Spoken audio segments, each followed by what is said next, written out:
네, 여러분 그 슈퍼히어로 좋아하시는지 모르겠습니다. 마블 뭐 이런 데 나오는 많은 캐릭터들, 무슨 맨 시리즈로 나오는 것들 잘 아시죠? 여러분 그 중에서 가장 원조격인 제일 오래된 맨이 어떤 맨일까요? 네, 맞습니다. 슈퍼맨입니다. 이 가슴에 S자가 그려진 수트를 입고 그 위에 이렇게 빨간색 삼각 팬티를 입는, 어릴 때는 멋있어 보였는데 크고 나서 보니까 좀 사실 이상한 패션인 것 같아요. 이 슈퍼맨이 여러분 처음 등장한 때가 혹시 언제인 줄 아십니까? 슈퍼맨이 등장한 연도를 혹시 아시는 분 계세요? 네, 저도 몰라서 찾아봤는데요. 찾아보니까요, 놀라지 마시고 1938년에 처음으로 등장했다. 그러니까 슈퍼맨 연세가 꽤 많아요. 이미 팔순을 넘어서 그렇습니다. 그때부터 지금까지 언제나 인기가 많고 그렇다고 해요. 근데 이 슈퍼맨이 등장했던 1938년도는 역사적으로 보면 미국이 대경제 공황의 시기, 모두가 다 어려운 시기 때에 등장했던 캐릭터죠. 그러다 보니까 슈퍼맨 하면 사람들의 마음에 갖고 있는 이미지는 희망이라는 그 이미지가 슈퍼맨에게는 각인이 돼 있어요. 그래서 그런지 유독 좀 다른 그 슈퍼 히어로들에 비해서 좀 그런 독특한 특징이 있어요. 다른 슈퍼 히어로들은 좀 악당을 혼내거나 악당과 싸우거나 이런 좀 장면이나 그런 임무가 많은 반면, 이 슈퍼맨은 특별히 어려움에 처한 사람들을 구하는 그런 장면들이 참 많이 나요. 저도 어릴 때 슈퍼맨 영화를 봤을 때 기억나는 두 가지 장면이 있는데, 그중 하나는 이 비행기가 가다가 벼락을 맞아서 추락을 하게 되는데 슈퍼맨이 막 날아가서 한 손으로 이렇게 비행기를 잡고 안전하게 착륙시켜주는 뭐 그런 장면도 기억이 나고요.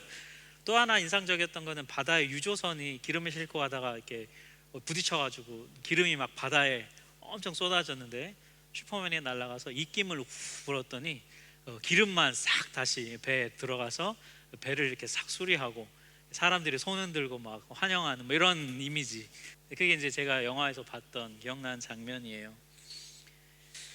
제가 현실에도 존재하지 않는 이 슈퍼맨 얘기를 제가 굳이 예배 때 막 하는 이유가 뭐냐면, 우리가 막연하게나마 하나님에 대해서도 이 슈퍼맨이 이렇게 사람들을 돕는 것 같은 이미지를 하나님에 대해서도 우리가 참 많이 갖고 있다는 거죠.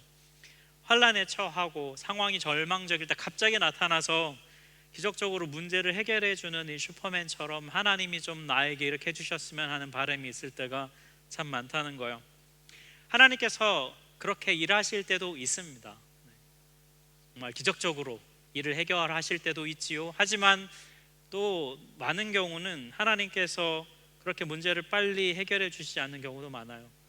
그리고 기도하면 사랑한다 뭐 이렇게 말만 하시고, 뭐 보이시라니까요 얘기해도 뭔가 잘 해결을 안 하지만 그래도 자꾸 사랑한다만 말씀하셔서 사실 우리는 답답해 미치겠지만 그런 경우도 있지요. 근데 오늘 본문은요, 이 두 가지 모습이 동시에 다 나타나는 그런 장면을 우리에게 말해주고 있어요. 기적적으로 문제를 해결하시면서도 당신의 사랑의 마음을 표현하시는 것이 오늘 본문에 있어요. 1절 말씀을 보면은 예수님께서 나인성이라는 곳으로 가셨어요. 많은 무리들이 뒤따르고, 그래서 나인성 입구에 다다랐을 때 1년에 한 무리들을 만났는데 장래 행렬이었어요. 12절 말씀을 보니까 성문에 가까이 이르실 때 사람들이 한 죽은 자를 메고 나오니 이는 한 어머니의 독자요 그의 어머니는 과부라. 그 성에 많은 사람도 함께 나오거늘 말씀해요. 한 남성이 죽었는데 본문 후반부 14절을 보니까 이 남자를 청년이라고 말을 합니다. 아무리 어려도 청년이라는 걸 보니까 굉장히 성장한 청소년, 아마도 한 고등부 나이쯤 되는 그런 것으로 추정이 돼요. 이 12절에 따르면 이 청년은 한 어머니의 독자, 그러니까 유일한 하나밖에 없는 아들이었습니다. 하나밖에 없는 아들을 잃은 어머니의 여러분 슬픔이 얼마나 클까? 그건 뭐 이루 말할 수 없겠죠. 그래서 이 여인이 충분히 위로를 받아야 해서인지 온 마을 사람들이 나왔던 것 같아요. 근데 본문을 보니까 아들을 잃은 이 여인이 아들을 잃은 그 슬픔도 참 너무 큰데요, 거기에 더해서 상황조차 더 절망적이에요. 왜냐하면 이 아들을 잃은 여인이 과부였기 때문이에요. 남편도 없고 아들도 없는 것이 굉장히 절망적인 것인데요, 이유가 뭐냐면 이 여인이 먹고 살 수 있는 방법이 없기 때문입니다. 당시 여성은 자기 직업을 가지는 게 불가능했어요. 그러니까 과부가 되면 그 여인은 생존의 위협을 받았어요. 당시 과부가 되면 생존할 수 있는 가장 좋은 대안이 뭐냐? 그것은 다시 재혼하는 겁니다. 다시 결혼을 하는 거예요. 당시 근데 이 나인성 과부한테는 재혼하는 게 쉽지 않았을 거예요.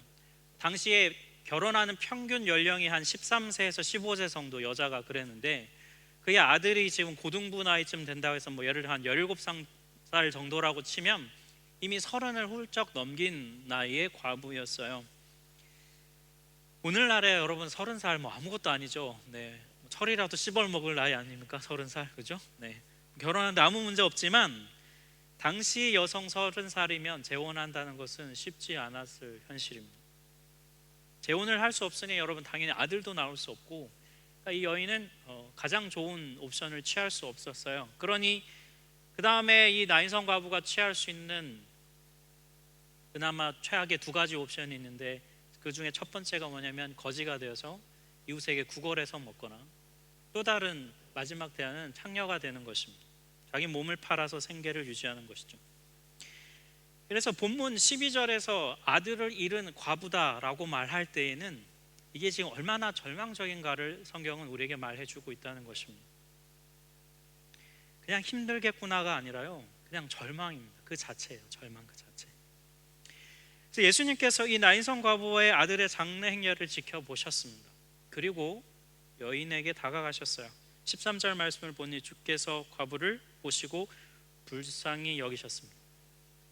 여기서 불쌍히 여긴다는 이 헬라어 원어가 스프랑크니조마이라는 단어인데요, 이 단어가 원래 어근이 뭐냐면 스프랑크논이라는 단어인데 이건 원래 불쌍히 여긴다 이런 뜻이 아니었어요. 이 단어는 원래 언제 쓰였냐면 신에게 제사를 드릴 때 제물을 드리잖아요. 그럼 동물의 그 제사를 동물로 제사를 드리는데 동물의 내장기관을 총칭하는 말이 이 스프랑크논이라는 단어였습니다. 그 중에서도 특별히 좀 중요한 내장기관, 예를 들면 심장이라든지 그다음에 간이라든지 이런 굉장히 소중한 중요한 내장기관을 가리켜 스프랑크논이라는 단어를 썼는데요, 이게 언제부턴가 불쌍히 여긴다, 긍휼히 여긴다라는 단어로 이렇게 좀 은유적인 표현으로, 비유적인 표현으로 사용되면서 자연스럽게 정착한 단어예요. 아마도 이 단어를, 이 내장기관이 긍휼히 여긴다라는 단어가 된 이유가 뭐냐면 정말 다른 사람의 아픔을 보면서 불쌍히 여기고 긍휼히 여길 때 이 속에서부터 끌어오르는 그 탄식, 속에서부터 올라오는 저 내장 깊은 곳에서부터 올라오는 그 느낌을 담아서 이 스프랑크니조마이라는 단어를 사용했던 것이죠. 이 단어는 복음서 여러 곳에서 쓰였는데요, 예수님께서 오병이어를 일으키실 때도 이 단어가 쓰였어요. 예수님의 말씀을 듣고자 아무 먹을 것도 없이 준비되지도 않은 채 그냥 예수님만 쫓아서 와서 빈들에 와서 아무 먹을 것도 없이 굶어가고 있는 그 무리들을 보면서 예수님이 느끼셨던 마음이 바로 이 스프랑크니조마이라는 단어였어요. 근데 이 똑같은 감정을 예수님께서 나인성 과부를 보시면서 느끼셨다는 것이죠. 그래서 예수님이 하신 행동이 뭐냐면 13절과 14절 말씀이요, 우리 PPT에 나온 13, 14절 말씀을 같이 한번 읽어보면 좋겠습니다. 울지 마라 하시고 가까이 가서 그 관에 손을 대시니 왼자들이 서는지라. 네, 여기까지만 읽을게요. 네. 오늘 본문에서 예수님께서 하신 이 말씀, 울지 말라 하신 이 말씀, 그리고 가까이 가셔서 관에 손을 대신 이 행동을 좀 우리 함께 주목해 보았으면 좋겠어요. 우선 관에 손을 대셨다는 것은 뭐냐면 장례 행렬을 멈추게 하셨다는 거예요. 여러분 사실 이건 조금 무례한 행동일 수 있습니다. 장례 행렬을 멈추게 하는 거니까요. 이 당시에는 여러분 관에 예수님이 손을 대셨는데 당시에는 오늘날처럼 관에 뚜껑이 없었습니다. 당시 평민들의 장례 행렬을 보면 오늘날 그 들것에 이렇게 실어서 시신을 싣고 거기에 그냥 천이나 그냥 가벼운 덮개를 접는 정도가 보통이었어요.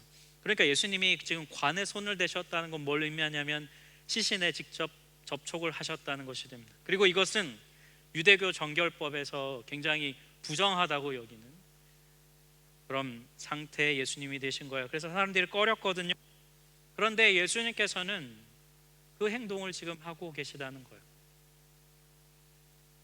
왜 예수님이 이렇게 하실까요? 예수님에게는 지금 율법의 정결법을 지키는 것보다 이 관에 손을 대는 것이 훨씬 더 중요했기 때문입니다. 율법을 어긴다는 염려보다 이 장래 행렬을 긍휼히 여기는 마음이 훨씬 더 크셨기 때문에 예수님은 손을 대고 계시죠.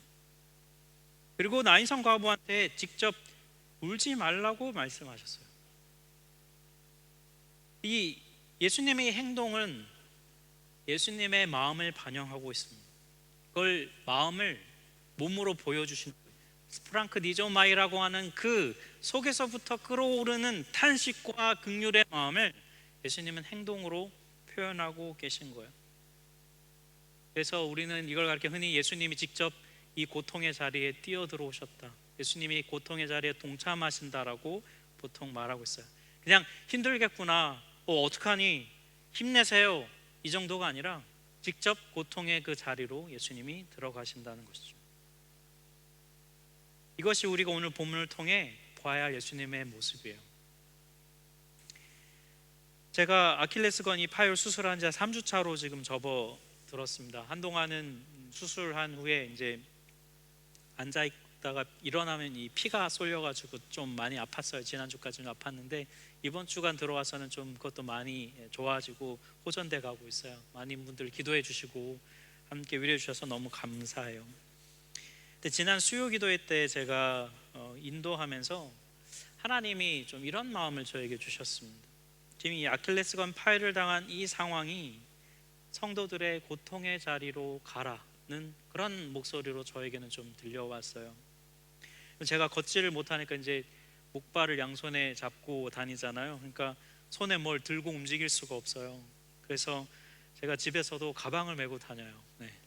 물건을 이렇게 넣어서 매야만 움직일 수가 있기 때문에, 안 그러면 자꾸 뭘 부탁을 해야 되는데 자꾸 부탁해도 사람이 한계가 있잖아요. 지금 제가 얻어먹어 생계를 유지해야 되는 상황이기 때문에 이렇게 갖다 주면 먹고 이래야 되거든요. 그래서 제가 잘해야 됩니다.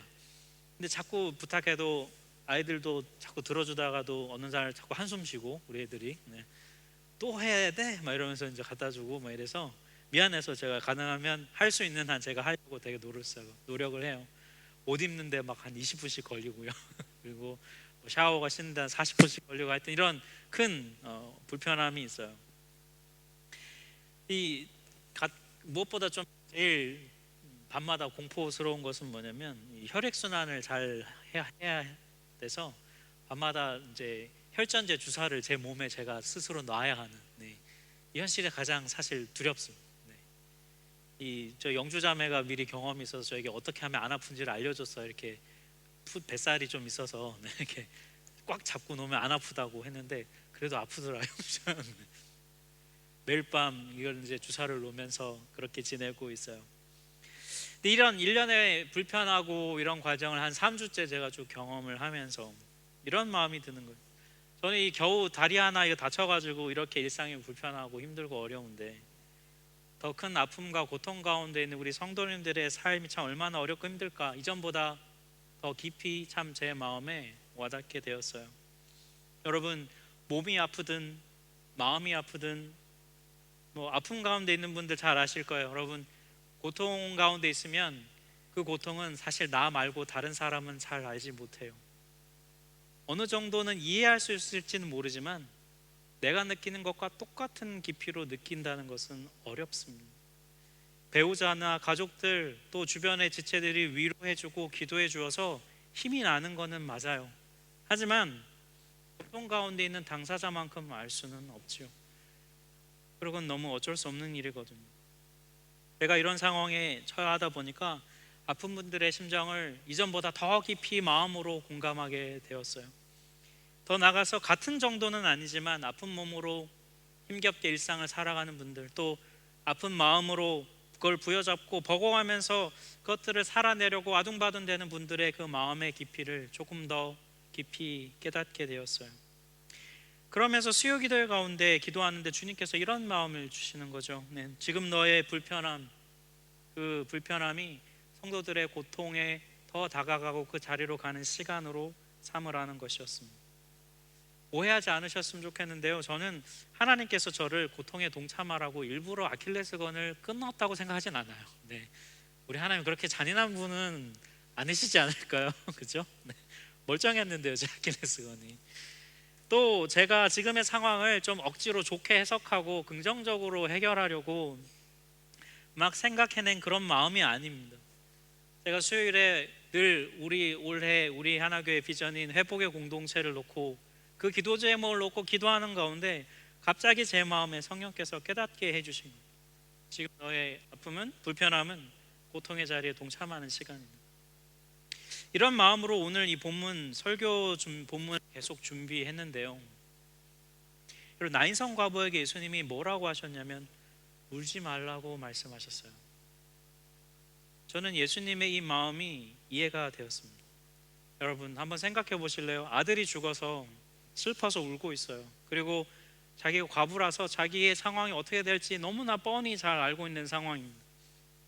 자기 인생이 너무 처참하고 자기 인생이 너무 서러운 것이죠. 그래서 여인이 울고 있어요. 그런데 예수님이 가서 여러분 울지 말라고 말씀하시는 건, 여러분 이건 좀 아니지 않습니까? 어떻게 보면 상식적으로 생각해 보면 같이 울어주셔야 되는 거잖아요. 근데 예수님이 울지 말라고 말씀하셨어요. 제가 이 한 구절을 가지고요 며칠을 씨름했습니다. 예수님 왜 이렇게 말씀하셨을까? 제가 잘 이해가 되지 않았어요. 그러던 중에 예수님께서 왜 말씀하셨는지를 알게 됐어요. 예수님의 울지 마라 라고 말씀하시는 이 말씀에는 이런 의미가 담겨 있는 것이었습니다. 여인아, 아들이 죽어서 슬픈 거는 안다. 하지만 그래도 슬퍼하지 마라. 왜냐하면 지금 이 세상이, 네가 슬퍼하는 이 세상이 끝이 아니기 때문에, 이 세상이 전부가 아니기 때문이다. 지금 네가 살고 있는 세상이 전부라면 네가 슬퍼하는 게 맞다. 하지만 그렇지 않다. 이 세상이 끝이 아니다. 내가 있는 한 이 세상은 끝이 아니다. 그러니 울지 마라 라고 예수님 말씀하시는 것이죠. 예수님께서 이렇게 먼저 여인에게 말씀하시고 난 그 다음에, 그리고 청년에게 가셔서 14절에 이렇게 말씀하셨습니다. 청년아, 내가 내게 말하노니 일어나라. 그랬더니 죽었던 청년이 다시 살아났다는 것이에요. 이 죽은 청년이 여러분 다시 살아난 걸 가리켜서 우리가 부활이라고 말하지 않아요. 부활이란 단어는 우리가 예수님에게만 사용합니다. 왜냐하면 예수님이 죽고 다시 살아나셔서 이제 다시는 죽지 않으시기 때문이에요. 그럴 때 부활이란 말을 써요. 지금 이 청년은 다시 살아났지만 언젠가는 다시 죽어요. 그죠? 사람은 다시 죽게 되잖아요. 그래서 이걸 가리켜 부활이라 하지 않고 이걸 가리켜 소생이라고 합니다. 그죠? 다시 사는 것이죠. 그럼 부활은 아니에요. 하지만 다시 살아난 이 소생이, 여러분 이게 얼마나 기쁜 일입니까? 정말 큰 의미가 있죠. 무엇보다 절망에 빠졌던 나인성 과부에게는 정말 큰 기쁨이, 소망이 다시 회복되는 사건이에요. 그런데 이것보다 좀 더 중요한 사실이 있는데요, 여러분 이 소생은, 오늘 이 청년의 소생은, 다시 살아남은 마지막 날에 우리가 온전한 몸으로 다시 부활할 것을 미리 먼저 경험케 해주는 것입니다. 그리고 언젠가 예수님이 다시 오시면요, 그날엔 우리가 완전히 회복할 것입니다. 그 완전한 회복이 우리를 기다리고 있어요. 그것은 우리에게 약속된 것입니다. 성경이 약속하는 것이죠. 하지만 여러분 솔직히 우리는 사실 그게 뭔지 잘 몰라요. 와닿지 않아요. 왜냐하면 우리가 경험해 본 적이 없거든요. 우리가 지금 이 땅에서 경험할 수 없는 것이거든요. 그래서 우리가 마지막 날에 경험할 온전한 회복과 부활을 믿음으로 고백은 하지만 그건 추상적일 수밖에 없어요. 사실 우리가 보지 못했기 때문에. 그런데요, 오늘 이 나인성 과부의 아들이 다시 살아난 것, 소생하는 것은 마지막 날에 부활하면 이런 것이구나라는 것을 우리에게 알려주는, 미리 맛보여주는 것입니다. 아, 부활이라는 게 이런 거구나. 아, 진짜 예수님은 부활을 가능하게 하는 분이구나. 예수님에게는 부활의 능력이 있구나. 이거를 깨달아 알 수 있게 해주는 사건이 바로 오늘 본문의 소생하는 사건입니다. 그래서 이거는요, 우리가 논리로 알 수 있는 것이 아닙니다. 아무리 말로 신학적으로 옳다 해도 알 수 있는 게 아니라 이것은 경험되어지는 은총이에요. 깨달아지는 것입니다. 아마도 이 나인성 과부는 제가 잘 모르지만 성경에 나와 있지 않지만 나중에 예수님이 부활하셨다는 소식을 들었을 때에 그럴 수 있다고 여러분 믿을 수 있지 않겠습니까? 눈으로 보았기 때문이죠. 사랑하는 우리 성도 여러분, 이 마지막 날에 온전한 회복이 있음을 미리 앞당겨서 알 수 있는 이 은총, 오늘날 우리가 경험할 수 있는 이 은총이 오늘 예배드리는 우리에게 허락되기를 간절히 소원합니다. 여러분, 올해 우리 교회의 비전이 회복의 공동체인데요, 예수님께서 다시 오시는 날에 완전히 이루어질 것이지만 우리가 알 수 없잖아요. 그래서 여러분, 우리가 기도할 것은 뭐냐면 이런 거예요. 마지막 날에 완전히 회복하실 그 하나님의 회복을 지금 오늘 현실 이 날에 조금 미리 앞당겨서 불완전하게나마 조금이나마 맛볼 수 있게 해 주시도록, 그 은총을 우리에게 허락하여 주시도록 우리가 구하는 것, 그것이 여러분 우리의 기도인 것이에요. 여러분, 이건 우리가 컨트롤할 수 없습니다. 이 은총의 주권은 오직 하나님에게만 있어요. 여러분, 우리는 다만 구하는 것이죠. 여러분, 이 예수님 당시에 아들을 잃은 과부가 이 나인성 과부 한 명밖에 없었을까요? 아니요, 많이 있었을 것입니다. 성경에 다 기록되지 않아서 예수님이 쫓아다니시면서 그들을 다 살려주셨는지는 여러분 우리는 몰라요. 알 수는 없어요. 하지만 그러지는 않은 것 같아요. 그러면 여러분, 이 나인성 과부는 특별히 이 은총을 받았습니다. 왜 나인성 과부에게는 허락되고 왜 다른 사람에게는 허락되지 않았을까? 여러분, 우리는 이 대답에 어느 누가 대답할 수 있겠습니까? 알 수는 없어요. 이 은총의 주권은 하나님에게 있어요. 그러니 여러분, 오늘 이 현실에서 마지막 날에 완전히 이루어질 그 회복을 우리가 미리 앞당겨서 누리고 경험해야 될 우리의 삶의 모습이 있다면, 삶의 고통의 자리가 있다면, 우리가 해야 될 기도는 주님, 저에게 그 은총을 허락하여 주십시오. 오늘 이 현실에서 미리 앞당겨서 경험할 수 있는 은총을 제 삶에 허락하여 주십시오. 주님, 저를 긍휼히 여겨 주십시오라고 우리가 기도해야 하는 것이죠. 우리가 이 땅에서 맛볼 수 있는 이 은총에서 가장 대표적인 형태가 바로 또 우리의 인격과 존재가 변화될 수 있는 은혜, 이건 이미 우리에게 십자가 은혜로 허락된 것이에요. 예수로 인해서 새 존재가 되었으면 여러분 믿음으로 받아 누리는 이 은혜를 누리십시오. 그리고 더 나아가서 내 삶의 자리에서도 이 회복을 누릴 수 있도록 우리가 은혜를 구해야 해요. 여러분, 가끔 인터넷이나 이렇게 유튜브를 보면 자신이 죽었다가 다시 살아났다, 그런 천국과 지옥을 보았다라고 하는 분들의 간증이 있어요. 사실일 수도 있겠죠. 잘 모르겠습니다. 그게 정말 진실인지 아닌지는 알 수 없어요. 하지만 여러분, 사실인지 거짓인지 우리가 모르지만 우리에게 중요한 거는 천국이 어떻더라, 지옥이 어떻더라, 여러분 이것보다 우리에게 더 중요한 건 뭐냐면 예수님께서 오늘 이 본문의 나인성 과부를 긍휼히 여기시는 것처럼 나의 삶을 긍휼히 여기신다는 것, 여러분 그게 더 중요한 사실이에요. 예수님은요, 그 죽은 청년을 살리기 전에 먼저 여인에게 울지 말라고 말씀하셨어요. 예수님 오늘 우리에게도 말씀하십니다. 울지 마라. 왜요? 예수님이 우리가 살고 있는 이 세상이 끝이 아니기 때문에. 비록 우리가 이 땅에서 당하는 고통과 아픔을 예수님이 모르시지 않아요. 그러나 동시에 이 땅을 살면서도 마지막 날의 회복을 우리가 소망하기를 예수님은 원하세요. 그리고 예수님은 그 능력이 있다고 우리에게 말씀하십니다. 그러니 회복의 능력이 있는 나를 믿고 울지 마라 라고 말씀하세요. 사랑하는 우리 성도 여러분, 그러니 울지 마십시오. 그리고 일어나십시오. 비록 우리 삶을 가로막는 어려움이 있습니다. 나를 넘어뜨리는 환난이 있고요, 우리 몸과 마음은 연약해서 허덕이고 있습니다.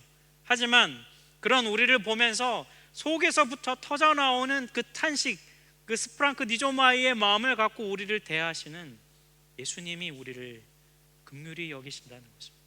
그분이 자비가 많고 그분은 긍휼히 우리를 여겨주신다는 것. 그러니 사랑하는 여러분, 믿음을 가지십시오.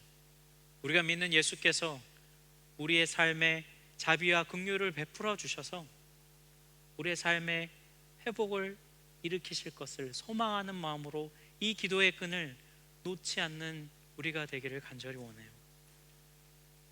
오늘 본문 마지막 절은 이렇게 얘기합니다.